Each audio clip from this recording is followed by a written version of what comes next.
ہو جاتا ہے، 6 سال کی عمر میں آتے ہیں، ماں بھی رخصت ہوتی ہے، 8 سال کی عمر میں آتے ہیں، دادا عبد المطلب بھی چلے جاتے ہیں، اور جو ہوش و حواس کی زندگی شروع ہوتی ہے آپ کی 25 سال کی عمر میں جو شادی ہوتی ہے سیدہ خدیجہ الکبریٰ سے، وہ آپ کی غمخوار ہوتی ہے، 50 سال کی عمر میں پہنچ کر یہ بھی رخصت ہوتی ہے۔ ابو طالب جو آپ کے سگے چچا جنہوں نے بہادری کے ساتھ دشمنوں کا مقابلہ کیا وہ بھی رخصت ہوئے، اور پھر اس دین کے خاطر کتنے ظلم برداشت کیے وہ بیان کرنے سے بالکل قاصر۔ زبان ہماری اتنی قاصر ہے ان کو گنا ہی نہیں جا سکتا، بس ایک جملہ کہا جا سکتا ہے، آمنہ کے در یتیم نے فرمایا جتنا مجھے ستایا گیا اتنا کسی نبی کو نہیں ستایا گیا۔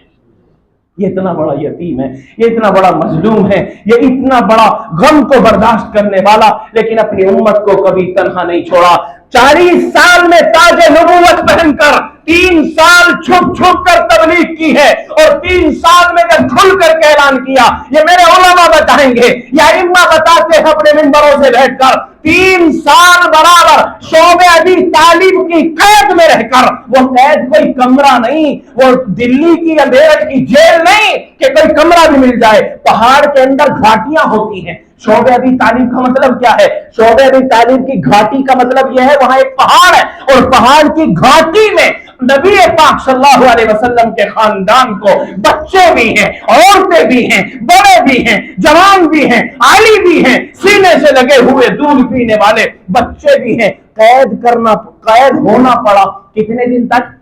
1 ہفتہ، 2 ہفتے، مہینہ، 2 مہینے، 3 سال برابر شعبہ ابی طالب کی قید میں آپ رہے، اس گھاٹی میں رہے، سال میں 3 یا 4 مہینے کے لیے باہر آتے، اس میں کھانے خرچ کے لیے انتظام کر لیا ہوتا۔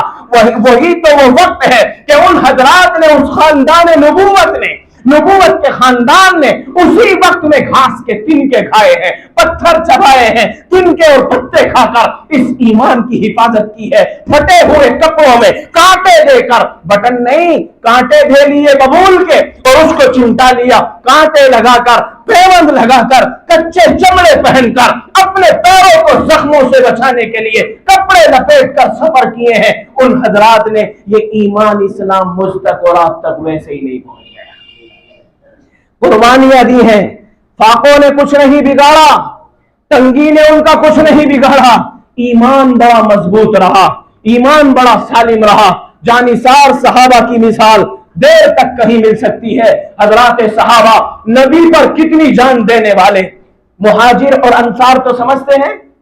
ہجرت کر کے جو مدینہ پہنچے یا حبشہ پہنچے ان کو مہاجر کہتے ہیں، ان کی مدد کرنے والوں کو نصارہ کہتے ہیں۔ مدینے والے جو بھی مہاجرین کی مدد کرنے والے ہیں وہ نصارہ ہوئے، جو ہجرت کرنے والے ہیں وہ مہاجر ہوئے۔ اسلام کے اندر جو نیا نیا داخل ہوتا تھا اللہ کے نبی اس کا بڑا احترام کرتے تھے اور تلقین بھی فرماتے تھے، اعلان کرتے تھے کہ اس کا زیادہ سے زیادہ اکرام کرو، اس سے زیادہ محبت کرو۔ ایک مقدمہ نبی کی خدمت میں آ گیا، ایک مقدمہ ایسا خدمت میں آیا، ایک نیا مسلمان اللہ کے نبی کی خدمت میں آیا اور آ کر کے عرض کیا، یا رسول اللہ میرا ایک کھجوروں کا باغ ہے۔ کہ پھر کیا کرنا ہے؟ کھجوروں کا ایک باغ ہے لیکن اس باغ کی زمین آگے پیچھے ہو رہی ہے، میرا جو پڑوسی ہے وہ بھی مسلمان ہے لیکن اس مسلمان کی عمر زیادہ تھی، حدیث میں آیا کہ اتنی عمر تھی کہ وہ بوڑھا تھا، وہ صحابی بوڑھے تھے اور پرانے مسلمان تھے۔ یہ نیا مسلمان اللہ کے نبی کی خدمت میں آیا، یا نبی اللہ میں یہ چاہتا ہوں کہ یہ جو میری زمین آگے پیچھے ہو رہی ہے، پڑوسی کے باغ کے کھجور کے کچھ درخت میری طرف آ رہے ہیں، آپ اس زمین کو برابر کروا دیجئے اور اس کے جو کھجور کے پیڑ میرے کھیت میں آ جائیں گے آپ ان کی قیمت دلوا دیجئے۔ اللہ کے نبی کتنے غمخوار ہیں، یعنی یہ دل چاہا کہ اس کو خریدنا اس کو نہ پڑے بلکہ خرید کے میں دے دوں، ایک نئے مسلمان کی دل جوئی کے لیے آپ نے پڑوسی کو بلا لیا۔ پڑوسی صحابی آئے بوڑھے،